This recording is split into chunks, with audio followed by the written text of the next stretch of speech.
नमस्कार दोस्तों, मैं Dharmendra Verma online study with DK में आपका बहुत बहुत स्वागत करता हूं। आज हम बात करेंगे पर्यावरण अध्ययन के 115 अति महत्वपूर्ण प्रश्नों के बारे में। काफ़ी इंपॉर्टेंट हैं। यहां पर जो सीटेट एग्ज़ाम होने वाली है, यूपीटेट एग्ज़ाम होने वाली है, एमपीटेट, इन सभी के लिए यह रामबाण प्रश्न है। 115 प्रश्न, क्योंकि इस तरीके से प्रश्न पूछे जाते हैं। यदि आपने इन प्रश्नों को याद कर लिया तो जो प्रश्न पूछे जाते हैं, जिन प्रश्नों में अधिकतर प्रॉब्लम आती है, कन्फ्यूजन पैदा होता है, वो कन्फ्यूजन आपको इस वीडियो के माध्यम से दूर हो जाएगी। तो आपको इसको पूरा देखिएगा और अंत में हमें ज़रूर बताइएगा कि आज का वीडियो आपको कैसा लगा। अच्छा लगे तो ही आपको लाइक करना है, शेयर करना है और चैनल को सब्सक्राइब कर लेना है। मैं हमेशा आपको बोलता हूं कि हमने सेकंड चैनल ओपन किया हुआ है, मेरा घर मेरा स्कूल। यदि आपने उसको सब्सक्राइब नहीं किया है तो सब्सक्राइब कर लीजिएगा, लिंक डिस्क्रिप्शन में है। लेकिन आपको वहां पर कोई भी फ़र्क नहीं पड़ रहा है। मैं एक बार फिर कहता हूँ, वहाँ पर जाकर आप मैथ्स की जो प्ले लिस्ट बनी हुई या फिर एक ही वीडियो कोई सा भी मैथ्स का आप उठा के देख लीजिएगा। यदि आपको मज़ा नहीं आए तो आप सब्सक्राइब मत कीजिएगा, लेकिन एक बार तो जाकर देखिएगा। वहाँ पर आपको बहुत ही अच्छी तरीके से मैथ्स को समझाया गया है। कक्षा 6 से लगाकर 12वीं तक जो मैथ्स होता है, या फिर यूँ कह लीजिए कि जो एनसीईआरटी का मैथ्स होता है, उसको आपको बारीकी से सर ने समझाया हुआ है। तो एक बार विजिट जरूर करिएगा। साथ में अगर आप स्पेशली वर्ग 3 और सीटेट की तैयारी कर रहे हैं तो यहाँ पर परीक्षा ऐप भी एक अच्छा साधन है। यहाँ पर बहुत ही अच्छे प्रैक्टिस सेट निकाले जाते हैं। जो टेस्ट सीरीज होती हैं वो आपको बहुत ही अच्छी लगेगी, एक बार ज़रूर यूज़ करके देखना। कुछ जो टेस्ट सीरीज होती हैं वो फ्री में होती हैं और कुछ जो टेस्ट सीरीज होगी वो आपको परचेस करना पड़ेगा। जिस प्रैक्टिस सेट को आप परचेस करना चाहते हैं वहाँ पर एक कोड डालने का ऑप्शन आएगा। वहाँ पर आपको स्टडी DK 50 यदि आप डालते हैं तो आपको वहाँ पर 50% का डिस्काउंट मिल जाएगा। यदि कोई सी जो टेस्ट सीरीज 200 रुपये की होगी तो वो आपको सिर्फ 100 ही रुपये वहाँ पर आपको देने पड़ेंगे। तो एक बार ज़रूर चेक कर लीजिएगा, लिंक आपको डिस्क्रिप्शन में मिल जाएगी। तो चलिए शुरू करते हैं। आज का पहला प्रश्न है हमारा, पर्यावरण दिवस कब मनाया जाता है? तो ये 5 जून को मनाया जाता है पर्यावरण दिवस। विश्व पर्यावरण संरक्षण दिवस कब मनाया जाता है? तो यहाँ पर आप देख सकते हैं ये 26 नवंबर को मनाया जाता है। पर्यावरण दिवस पूछे या फिर विश्व पर्यावरण दिवस पूछे वो 5 जून को ही मनाया जाता है। साथ में विश्व पर्यावरण संरक्षण दिवस पूछे तो वो 26 नवंबर को मनाया जाता है। ओजोन दिवस कब मनाया जाता है? तो ये 16 सितंबर को मनाया जाता है ओजोन दिवस। रेड डाटा बुक को पहली बार कब प्रदर्शित किया गया था? तो ये 1966 में किया गया था। काफ़ी इंपॉर्टेंट है। रेड डाटा बुक को पहली बार 1966 में प्रदर्शित किया गया। रेड डाटा बुक में संकटापन्न जीवों को किस रंग से दर्शाया जाता है? तो ये पिंक रंग से दर्शाया जाता है। याद रखिएगा, जो रेड डाटा बुक में संकटापन्न जीव होते हैं उसे पिंक रंग में दर्शाया जाता है। भारत के किस राज्य में सर्वाधिक संख्या में वन्य जीव अभ्यारण्य है? तो ये मध्य प्रदेश में है। याद रखिएगा, मध्य प्रदेश राज्य में सर्वाधिक संख्या में वन्य जीव अभ्यारण्य होते हैं। साथ में आपको पता होना चाहिए कि जो मध्य प्रदेश की राजधानी है वो कौन सी है? तो वो है भोपाल। एक प्रश्न इसमें से पूछा जाता है कि मध्य प्रदेश का कौन सा शहर झीलों का शहर या फिर झीलों का शहर किसे कहा जाता है? तो वो भोपाल को ही कहा जाता है। ये याद आपको रखना है। ग्रीन हाउस गैसों की संकल्पना किसने दी थी? तो ये जोसेफ फोरियर ने दी थी। याद रखिएगा, काफ़ी इंपॉर्टेंट है। ग्रीन हाउस गैसों की जो संकल्पना दी गई थी वो जोसेफ फोरियर के द्वारा दी गई थी। ये आपको याद में रखना है। तो 8वां प्रश्न है हमारा, कौन सा राज्य भारत का प्रथम कार्बन मुक्त राज्य बन गया है? काफ़ी इंपॉर्टेंट है। तो याद रखिएगा, ये हिमाचल प्रदेश है। भारत का जो हिमाचल प्रदेश राज्य है यहाँ प्रथम कार्बन मुक्त राज्य बन गया है। याद रखिएगा, हिमाचल प्रदेश है वह राज्य जो प्रथम कार्बन मुक्त राज्य बन गया है भारत का। किसने सर्वप्रथम गहन पारिस्थितिकी या फिर डीप इकोलॉजी शब्द का प्रयोग किया था? तो ये किया था अर्नीज नेस ने। कब किया था? 1973 में। सर्वप्रथम गहन पारिस्थितिकी या फिर डीप इकोलॉजी शब्द का प्रयोग अनीज नेस ने किया था। कब किया था? 1973 में। राष्ट्रीय जैव विविधता प्राधिकरण का मुख्यालय भारत में कहाँ स्थित है? तो ये चेन्नई में है। याद रखिएगा, राष्ट्रीय जैव विविधता प्राधिकरण का जो मुख्यालय है भारत में वो चेन्नई में स्थित है। रेड डाटा बुक क्या है? तो ये विलुप्त होने की कगार पर खड़ी संकटग्रस्त पौधों और पशुओं की सूची है, जिसे रेड डाटा बुक के नाम से जाना जाता है। सबसे पुराना अनाज किसे माना जाता है? काफ़ी इंपॉर्टेंट है। तो याद रखिएगा, जो है उसे सबसे पुराना अनाज माना गया है। तो जो यहाँ पर राइट आंसर होगा। चलिए रोहिला राष्ट्रीय उद्यान किस राज्य में स्थित है? जितने भी इंपॉर्टेंट उद्यान हैं उन सभी को लिया गया है, तो ध्यान से सुनिएगा। रोहिला राष्ट्रीय उद्यान के पूछिए तो ये हिमाचल प्रदेश राज्य में स्थित है रोहिला राष्ट्रीय उद्यान। विश्व आर्द्र दिवस कब मनाया जाता है? तो ये 2 फरवरी को मनाया जाता है। इसमें दिवस भी लिए गए हैं जो इम्पोर्टेंट हैं, तो याद रखिएगा जो विश्व आर्द्र दिवस मनाया जाता है वो 2 फरवरी को मनाया जाता है।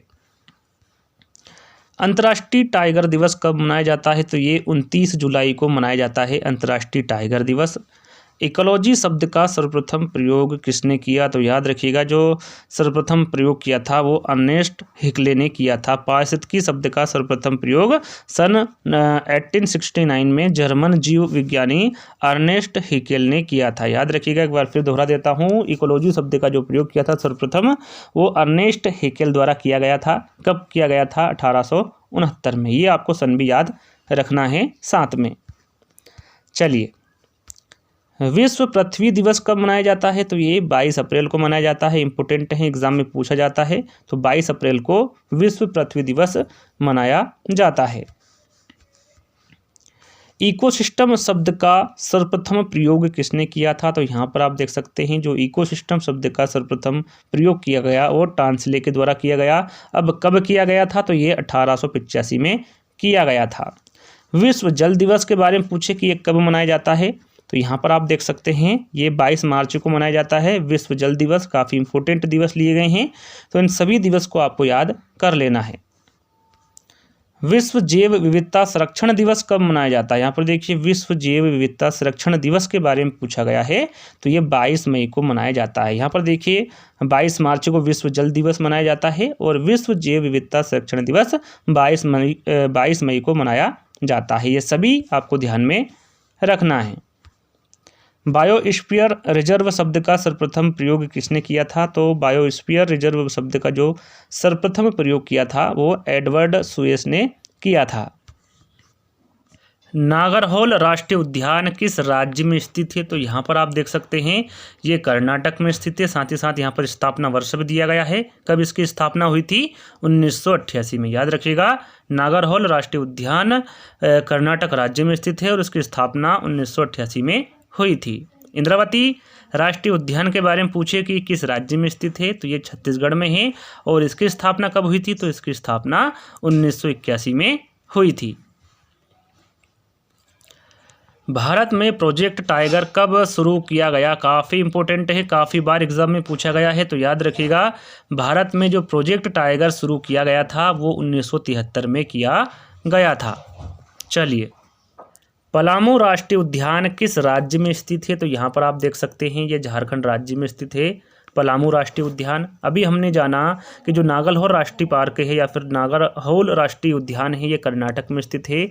इसका सन स्थापना वर्ष भी मैंने आपको बताई थी 1988 स्थापना वर्ष है नागरहोल राष्ट्रीय उद्यान की। लेकिन यहाँ पर आपको बताना है कि इसको और अन्य किस नाम से जाना जाता है? तो ये राजीव गांधी नेशनल पार्क के नाम से जाना जाता है। याद रखिएगा, काफ़ी इंपॉर्टेंट प्रश्न है। गर्म पानी अभ्यारण्य किस राज्य में स्थित है? यहाँ पर देखिए जो गर्म पानी अभ्यारण्य है इसके बारे में पूछे तो राइट आंसर हमारा असम होगा। नामदफा अभ्यारण्य काफ़ी इंपॉर्टेंट है, एग्जाम में पूछा जाता है। ये किस राज्य में स्थित है? तो ये अरुणाचल प्रदेश में स्थित है नामदफा अभ्यारण्य। ग्लोबल वार्मिंग के लिए सर्वाधिक उत्तरदायी गैस कौन सी है? तो यहाँ पर आप देख सकते हैं वो है कार्बन डाइऑक्साइड। ग्लोबल वार्मिंग के लिए जो सर्वाधिक उत्तरदायी गैस होगी वो कार्बन डाइऑक्साइड होगी। चलिए, किस वृक्ष को पर्यावरणीय संकट माना जाता है? देखिए काफ़ी इंपॉर्टेंट प्रश्न है, आप देख सकते हैं जो वृक्ष होता है वो यूकेलिप्टिस होता है। यूकेलिप्टिस वृक्ष को पर्यावरणीय संकट माना जाता है। साथ में उसके बाद मैंने एक और आपको प्रश्न बताया था कि नागरहोल जो राष्ट्रीय उद्यान है कहाँ पर स्थित है? तो मैंने वहाँ पर कर्नाटक आंसर बताया था। साथ ही साथ स्थापना वर्ष भी बताया था कि 1988 में जो नागरहोल राष्ट्रीय उद्यान है इसकी स्थापना वर्ष हुई थी। दूसरा प्रश्न पूछा था कि जो नागरहोल राष्ट्रीय उद्यान है इसे अन्य किस नाम से जाना जाता है? तो मैंने वहाँ पर आपको बताया था राजीव गांधी राष्ट्रीय उद्यान के नाम से जाना जाता है।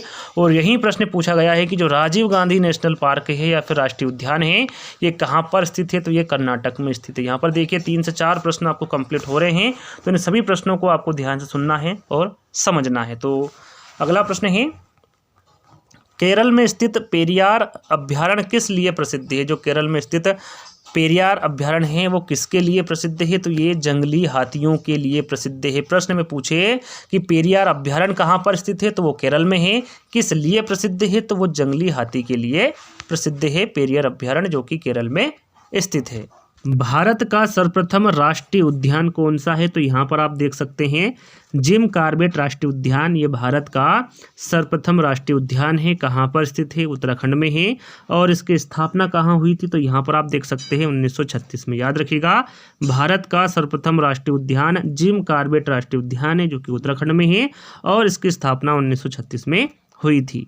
चलिए, भारत का राष्ट्रीय जैविक उद्यान के बारे में पूछे कि ये कहाँ स्थित है, तो यहाँ पर आप देख सकते हैं ये नई दिल्ली में स्थित है भारत का राष्ट्रीय जैविक उद्यान। तो यहाँ पर अगला प्रश्न है, एक सींग वाला गेंडा, आपने सभी ने सुना होगा कि एक सींग वाला गेंडा भारत के वो कौन सा राज्य है जिसमें पाया जाता है? तो ये पश्चिम बंगाल एवं असम दोनों में ही पाया जाता है एक सींग वाला गेंडा, क्योंकि यहाँ प्रश्न काफ़ी बार एग्जाम में पूछा गया है कि एक सींग वाला जो गेंडा है वो भारत के किन राज्यों में पाया जाता है? तो वो पश्चिम बंगाल एवं असम में पाया जाता है। पश्चिम बंगाल दे दे तो भी राइट आंसर होगा और असम दे तो भी राइट आंसर होगा, दोनों एक साथ दे दे तो भी राइट आंसर होगा। चलिए, अंतर्राष्ट्रीय अम्ल वर्षा सूचना केंद्र कहाँ स्थापित किया गया है? तो ये ओस्लो में किया गया है। याद रखिएगा, अंतर्राष्ट्रीय अम्ल वर्षा सूचना केंद्र ओस्लो में स्थापित किया गया है। काजीरंगा राष्ट्रीय उद्यान के बारे में तो आप सभी को पता होगा कि ये असम राज्य में स्थित है काजीरंगा राष्ट्रीय उद्यान। राष्ट्रीय पर्यावरण शोध संस्थान ये कहाँ पर स्थित है?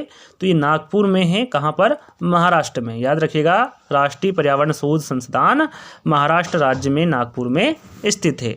चलिए, भारत में हाथी परियोजना के बारे में पूछे कि ये कब शुरू की गई थी? तो ये 1992 में 1992 में इसकी शुरुआत हुई थी हाथी परियोजना की। कहाँ पर? भारत में।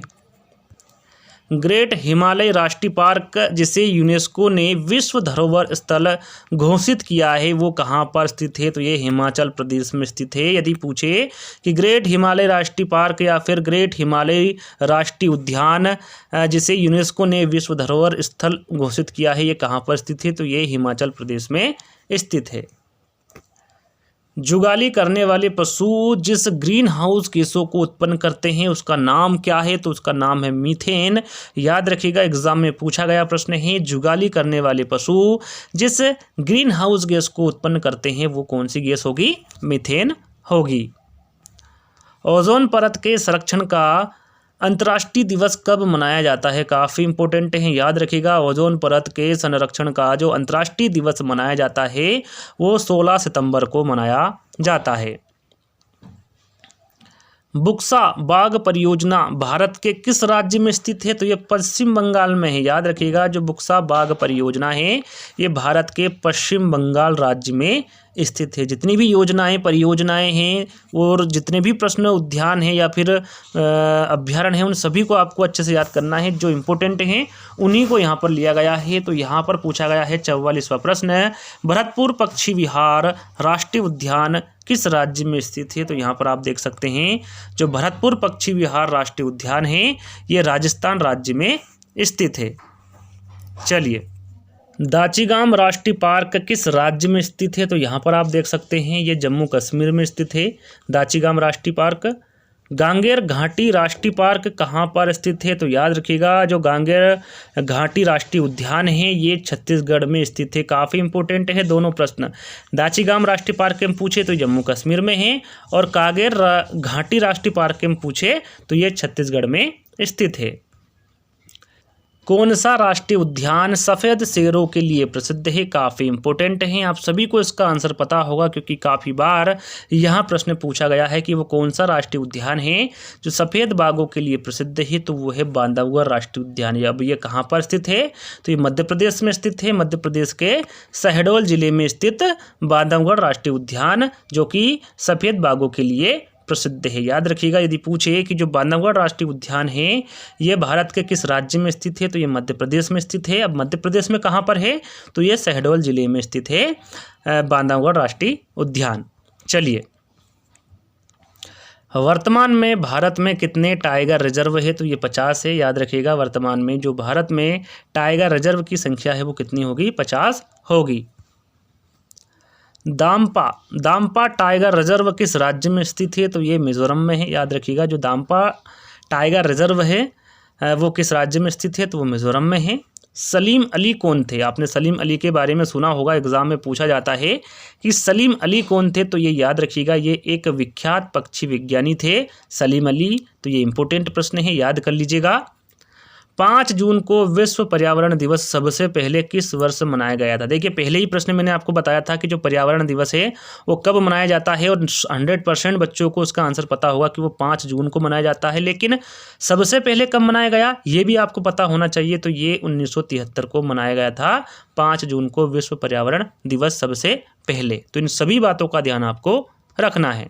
चलिए, जुलाई 1950 में अधिक पेड़ लगाओ अभियान का उद्घाटन किसने किया था? यहाँ पर देखिए, काफ़ी इंपॉर्टेंट है। तो ये के.एम. मुंशी के द्वारा यहाँ उद्घाटन किया गया था इस अभियान का।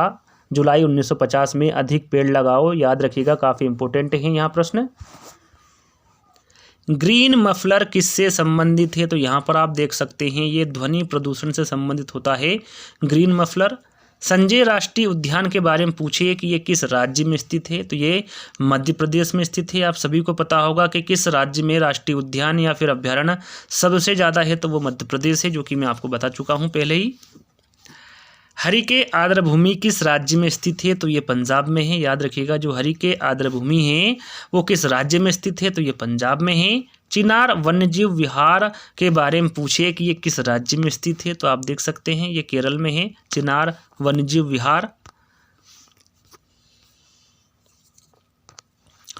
ओजोन परत के संरक्षण का अंतर्राष्ट्रीय दिवस कब मनाया जाता है? तो ये 16 सितंबर को मनाया जाता है। वैसे तो इस प्रश्न को बता चुका हूँ, फिर भी आपको याद कर लेना है एक बार फिर कि ओजोन परत के संरक्षण का जो अंतर्राष्ट्रीय दिवस मनाया जाता है वो 16 सितंबर को मनाया जाता है।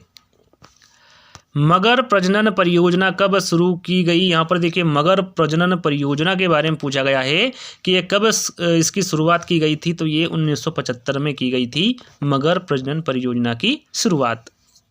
पेरियार वन्यजीव अभ्यारण्य किस राज्य में स्थित है? तो याद रखिएगा, ये केरल राज्य में स्थित है, पेरियार वन्यजीव अभ्यारण्य। घड़ियाल परियोजना के बारे में पूछे कि ये कब शुरू की गई थी? तो ये 1974 में की गई थी। याद रखिएगा, जो घड़ियाल परियोजना है ये 1974 में इसकी शुरुआत की गई थी।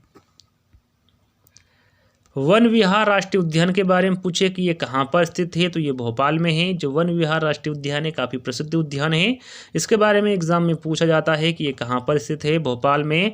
और भोपाल कहाँ पर है? ये मध्य प्रदेश की राजधानी है भोपाल, जो कि झीलों की नगरी है। झीलों की नगरी किसे कहते हैं? इस प्रकार का प्रश्न एग्जाम में पूछा जाता है। तो वो कौन सा शहर है? वो भोपाल है, जिसे झीलों की नगरी कहा जाता है। देश में प्रथम हाथी पुनर्वास केंद्र कहाँ स्थापित किया गया है? प्रश्न को ध्यान से पढ़ना है। देश में यानी कि भारत में प्रथम हाथी पुनर्वास केंद्र कहाँ स्थापित किया गया है? तो यहाँ पर आप देख सकते हैं, ये केरल के कोतुर में किया गया है देश में प्रथम हाथी पुनर्वास केंद्र की स्थापना। चलिए, गेंडा परियोजना के बारे में पूछे कि इसकी शुरुआत कब की गई थी? तो आप देख सकते हैं 1987 में गेंडा परियोजना की शुरुआत की गई थी। पारिस्थितिकी विज्ञान केंद्र कहाँ पर स्थित है? तो ये बेंगलुरु में है, एग्जाम में पूछा जाता है पारिस्थितिकी विज्ञान के बारे में कि इसका जो केंद्र है ये कहाँ पर स्थित है? तो ये बेंगलुरु में स्थित है। भारत में पर्यावरण संरक्षण अधिनियम कब पारित किया गया? प्रश्न को ध्यान से पढ़ना है। भारत में पर्यावरण संरक्षण अधिनियम कब पारित किया गया था? तो ये 1986 में, 1986 में इसको पारित किया गया था भारत में पर्यावरण संरक्षण अधिनियम को। हिमचिता जो परियोजना है इसकी शुरुआत कब की गई थी? तो इसकी शुरुआत 1987 में यानी कि 1987 में शुरुआत की थी हिमचिता परियोजना की। तो ये सभी परियोजनाएं काफ़ी इंपॉर्टेंट हैं, आपको याद कर लेना है। भारत में सर्वप्रथम जैव विविधता अधिनियम कब पारित किया गया? यहाँ पर देखिए, जैव विविधता अधिनियम के बारे में आपको बताना है कि भारत में इसे सर्वप्रथम कब पारित किया गया था? तो इसे सन 2002 में पारित किया गया था। हरा सूचकांक, या फिर प्रश्न में आपको ग्रीन इंडेक्स भी दे देगा तो भी आपको ध्यान रखना है। हरा सूचकांक के बारे में ही पूछा गया है कि किसके द्वारा विकसित किया गया था हरा सूचकांक। तो आप देख सकते हैं ये विश्व बैंक द्वारा इसको विकसित किया गया था, ग्रीन इंडेक्स को या फिर हरा सूचकांक को।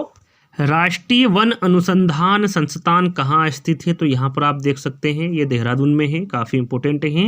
राष्ट्रीय वन अनुसंधान संस्थान देहरादून में स्थित है। वन आनुवांशिकी एवं वृक्ष प्रजनन संस्थान कहाँ पर है? तो यहाँ पर आप देख सकते हैं ये कोयम्बटूर में है। वन आनुवांशिकी एवं वृक्ष प्रजनन संस्थान कोयम्बटूर में स्थित है।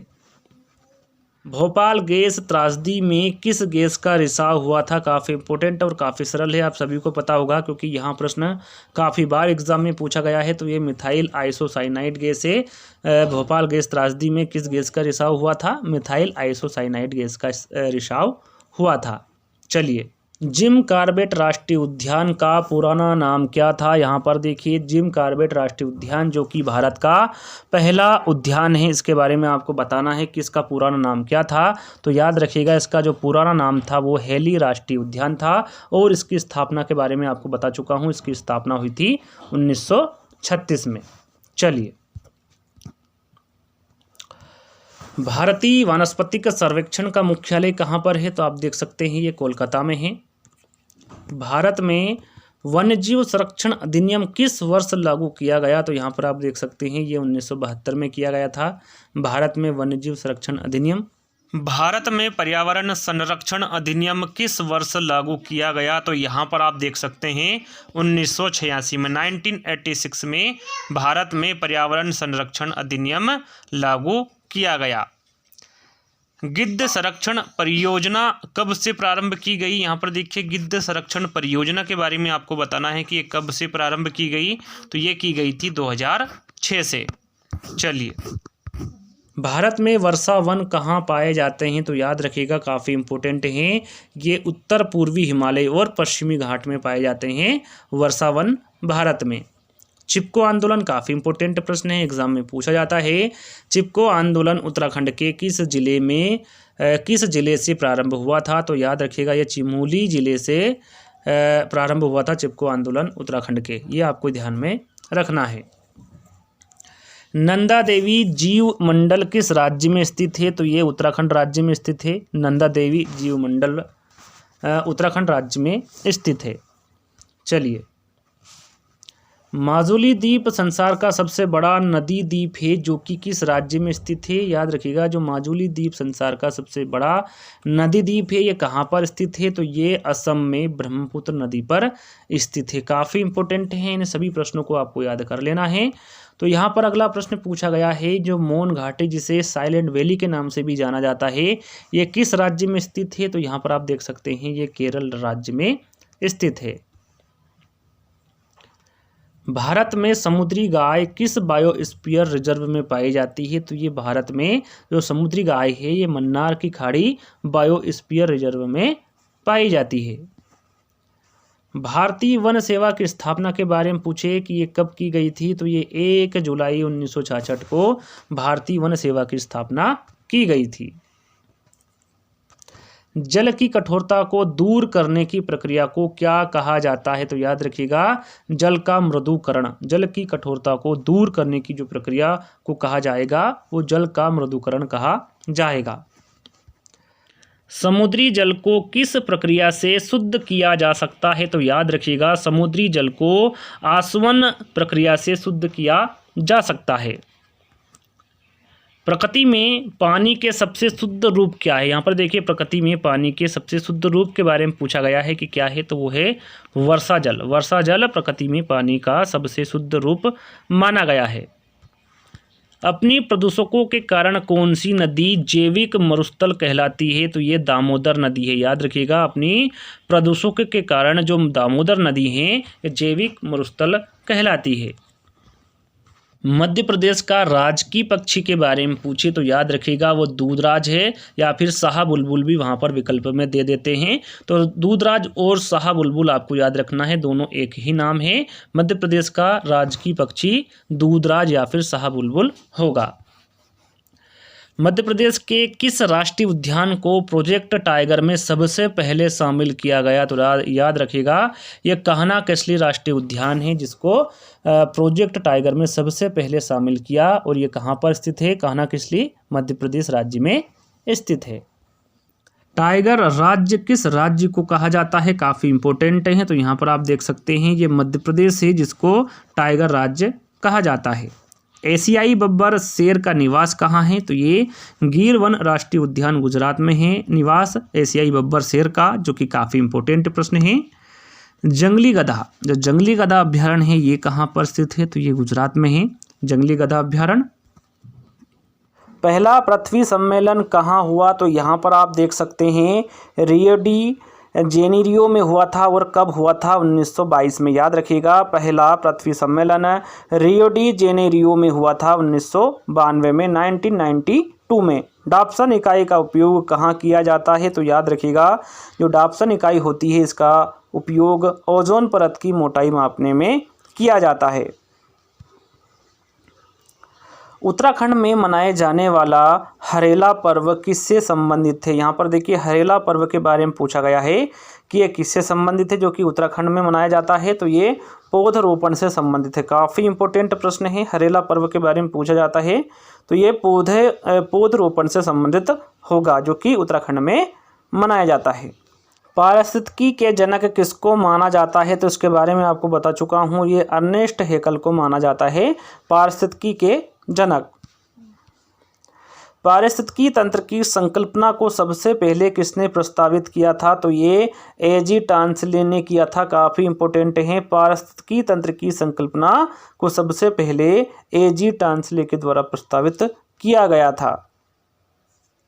पारिस्थितिकी स्थायी अर्थव्यवस्था यहाँ किस आंदोलन का नारा है? तो याद रखिएगा ये चिपको आंदोलन का नारा है कि पारिस्थितिकी स्थायी अर्थव्यवस्था है। साथ ही यदि पूछे कि यहाँ जो नारा है ये किसके द्वारा दिया गया था? तो ये सुंदरलाल बहुगुणा के द्वारा दिया गया था कि पारिस्थितिकी स्थायी अर्थव्यवस्था है।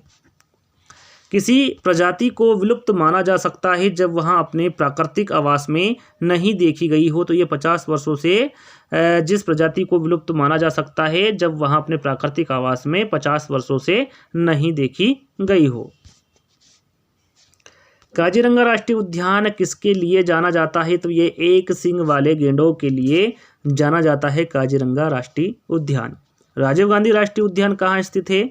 तो ये जो राजीव गांधी राष्ट्रीय उद्यान है दोस्तों ये राजस्थान में स्थित है। बांदीपुर राष्ट्रीय उद्यान के बारे में पूछे कि ये किस राज्य में स्थित है? तो ये कर्नाटक में स्थित है बांदीपुर राष्ट्रीय उद्यान। रणथंभौर राष्ट्रीय उद्यान का नाम परिवर्तित करके क्या रखा गया? तो यहाँ पर आप देख सकते हैं राजीव गांधी राष्ट्रीय उद्यान। और हाल ही मैंने आपको बताया है कि राजीव गांधी राष्ट्रीय उद्यान कहाँ पर स्थित है?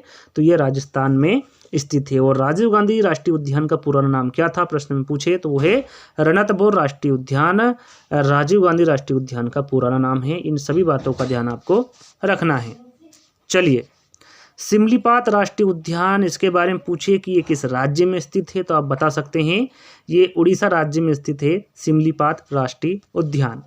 चलिए फूलों की घाटी के बारे में पूछा जाता है कि ये कहाँ पर स्थित है? तो यहाँ पर आप देख सकते हैं ये उत्तराखंड में स्थित है फूलों की घाटी।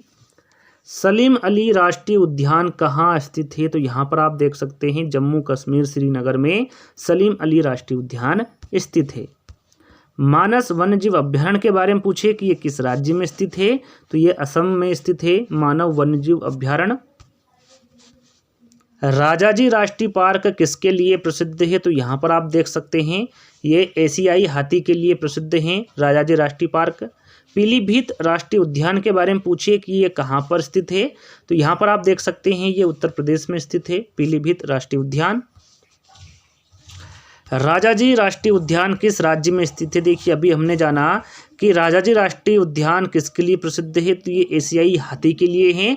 अब आपको यहाँ पर जानना है कि यहाँ पर जो उद्यान है राजाजी राष्ट्रीय उद्यान ये किस राज्य में स्थित है? तो यहाँ पर आप देख सकते हैं ये उत्तराखंड राज्य में स्थित है। लाल पांडा परियोजना के बारे में पूछे कि इसकी शुरुआत कब की गई थी? तो इसकी शुरुआत 1996 में यानी कि 1996 में लाल पांडा परियोजना की शुरुआत की गई थी।